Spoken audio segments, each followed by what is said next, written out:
नमस्कार। मैं मौसमी चंद्रा बनारस उत्तर प्रदेश से प्रवासी साहित्य के इस पोर्टल पे मैं आप सबों का हार्दिक स्वागत करती हूँ और लेकर आई हूँ काशी से आप लोगों के लिए बहुत सारी शुभकामनाएं, नववर्ष की शुभकामनाएं। महादेव आपके और आपके पूरे परिवार को स्वस्थ रखें और सुख शांति समृद्धि दे। आपके हर सपने पूरे हों और आप लोग स्वस्थ रहें, क्योंकि स्वस्थ रहना बहुत ज़्यादा ज़रूरी है।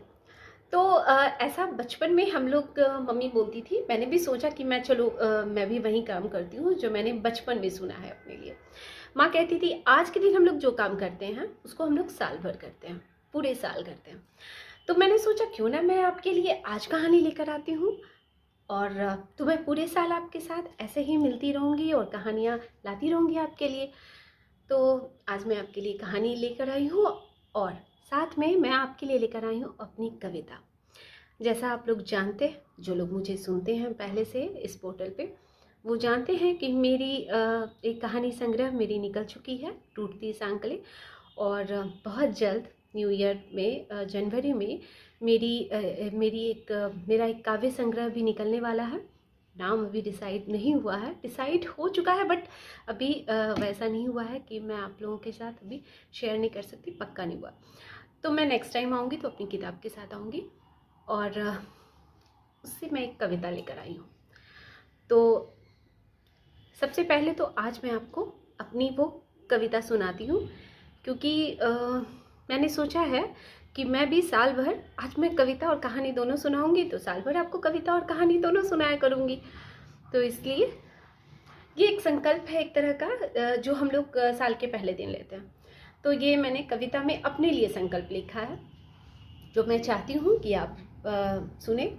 और जब ये साल कंप्लीट होगा तो मैं सोचूंगी कि मैंने इस पे अमल किया या नहीं किया। तो इस कविता का शीर्षक है पनपती रहना तुम। परिस्थिति कैसी भी हो, परिस्थिति कैसी भी हो, तुम पनपती रहना। चाल वक्त की उल्टी हो, तुम सीधी चलना। चाहे मुश्किलें खींचे कदम, तुम झटकती जाना। गलत को गलत और सही को सही कहना। ये हिम्मत होनी चाहिए सब में, बहुत कम लोगों में होता है। गलत को गलत, सही को सही कहना। गिरवी मत रखना अपना शरीर अपने प्राण। खुद के जीवित होने का देती रहना प्रमाण। हम लोग जीवित होते हैं लेकिन ना, हम मुर्दा कब कहलाते हैं? जब हम लोग गलत और सही में फ़र्क करना भूल जाते हैं। तो ईश्वर करे कि ये गुण मेरे अंदर है और मैं चाहती हूँ कि जब तक मैं इस धरती पर रहूँ ये गुण मेरे में रहे और मैं सच का साथ दूँ और हमेशा सच बोलूँ। तो ये तो थी मेरी कविता। अब मैं लेकर आई हूँ एक कहानी, छोटी सी प्यारी सी स्वीट सी लव स्टोरी। और अभी ठंड का मौसम है लेकिन बसंत दस्तक दे रहा है। तो एक कहानी जो है उसका शीर्षक है बसंत। सुनाती हूँ। क्लास 8 का सेक्शन सी 4 दिनों से उदास था। मिश्रा सर बसंत कविता की पंक्तियां पढ़ाते और बसंत फिर आ रहा है। शाकुंतल का एक पन्ना मेरी अलमारी से निकल हवा में फड़फड़ा रहा है। और अभी यानी अभिषेक, उनकी क्लास का स्टूडेंट, वो क्लास में कल्पनाओं में पतझड़ से पीले पड़े पत्ते बटोरता। उसकी जिंदगी में उस समय पतझड़ मौसम आया हुआ था। क्यों आया हुआ था? उसके लिए केदारनाथ सिंह जी की इस कविता के अर्थ जो थे वो बेमानी थे। जब अंदर पतझड़ हो तो बसंत कविता कोई असर नहीं करती है। आभा मैम भारत की खोज चैप्टर के प्रश्न पूछती और अभी वो तो खुद को ही भूले बैठा था, वो और क्या याद करता। तो अजय समझ रहा था, अजय जो उसका दोस्त था वो सब समझ रहा था, उसकी बेचैनी का कारण और क्यों इतना उदास रह रहा है, सब कुछ दोस्त सब समझते हैं। तभी तो रिसेस में आकर उसके कंधे थपथपाते हुए पूछा, फोन नहीं उठा रही तो घर चला जा, किसी बहाने से पता तो चले क्या बात है, क्यों नहीं आ रही। अभी ने उदास होकर कहा, क्या बहाना बनाओ, बताओ। सिर्फ क्लासमेट हूं उसकी नजर में, क्या कहूंगा, क्यों नहीं आ रही। अगर पूछ बैठी तुम्हें इतनी फिक्र क्यों, तो क्या कहूंगा। छोड़ो यार, मैं नहीं जाऊंगा, वो नहीं समझेगी। जो उसका फ्रेंड था अजय, उसे गुस्सा आ गया। सब तू ही सोच ले यहीं बैठे बैठे, तो फिर उदास क्यों है, छोड़ दे। वाह वाह वाह वाह, क्या दोस्त है, क्या दोस्त है। पता है कितना चाहता हूं वैदेही को, फिर भी कह रहा छोड़ दे। शर्म कर शर्म। कहते हुए अभी ने अपनी हथेलियां बजाई। यार तभी तो कह रहा हूं घर जाओ उसके। अच्छा सुन, तुझे बहाना चाहिए ना, मैं देता हूं। मेरी एक बुक उसके पास है, कोई पूछे तो बोल दियो अजय ने बुलाया है बुक मांगने को, इसलिए आया। कल संडे है, चला जा, सुबह सुबह उसके घर चला जा, दिन में कहीं और चली जाएगी तो। दूसरे दिन अभी वैदेही के दरवाजे पर पहुंचा हुआ था। बाहर एक ट्रक खड़ा था, घर का दरवाजा खुला था, पूरा घर अस्त व्यस्त। अभी तुम यहाँ, वैदेही खड़ी दिखी। अभी ने कहा, वो इधर से गुजर रहा था तो अजय ने कहा था कि तुम्हारा घर यहीं पे पड़ता है और तुम्हारे पास कोई बुक है उसकी तो दे दो। और वैदेही, ये ट्रक क्यों खड़ा है तुम्हारे घर के आगे। अभी हक्का बक्का था। हम ये शहर छोड़कर जा रहे हैं, पापा का जॉब ट्रांसफ़र हो गया। तुम्हें बताना चाहती थी पर वैदेही की आंखें अभी भी टिक गई।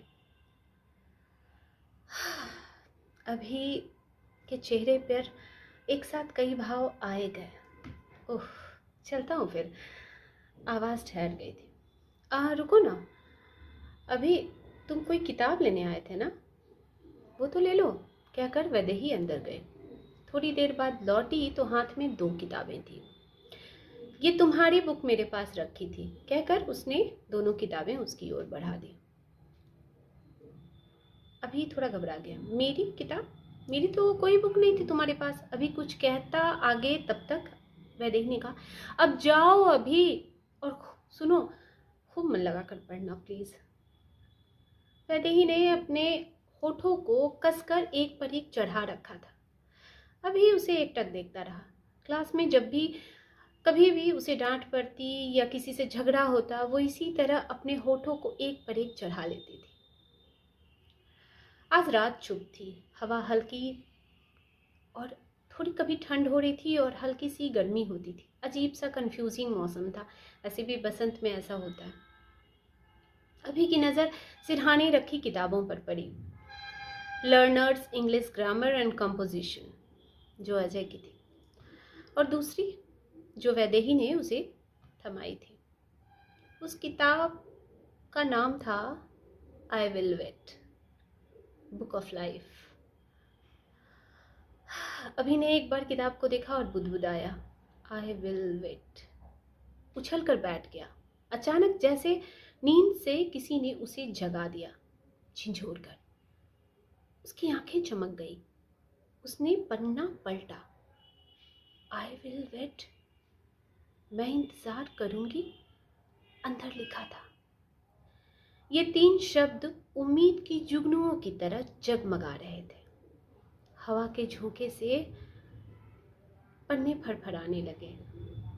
केदारनाथ की कविता का वसंत कमरे में नृत्य करने लगा। और बसंत फिर आ रहा है।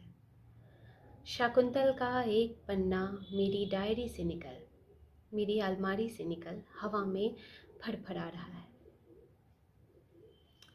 ये कहानी इतनी ही। अभी आप सुन रहे थे मुझे यानी मौसमी चंद्रा को प्रवासी संदेश के इस YouTube चैनल पर। अगली बार फिर मैं मिलती हूँ, और अब तो मिलती ही रहूँगी हमेशा, क्योंकि मैंने साल के पहले दिन आपको अपनी कहानी सुनाई है तो मिलना बनता है। और एक बार फिर से पूरे प्रवासी संदेश की तरफ से आपको बहुत सारी शुभकामनाएं और नववर्ष की मंगल कामनाएं। और नई कहानी, नई किताब, नई कविताओं के साथ मैं मौसमी चंद्रा फिर रूबरू होंगी आपसे। तब तक के लिए विदा लेती हूँ। नमस्कार। आप अपना ख्याल रखिए, आपका दिन शुभ हो और आप स्वस्थ रहें।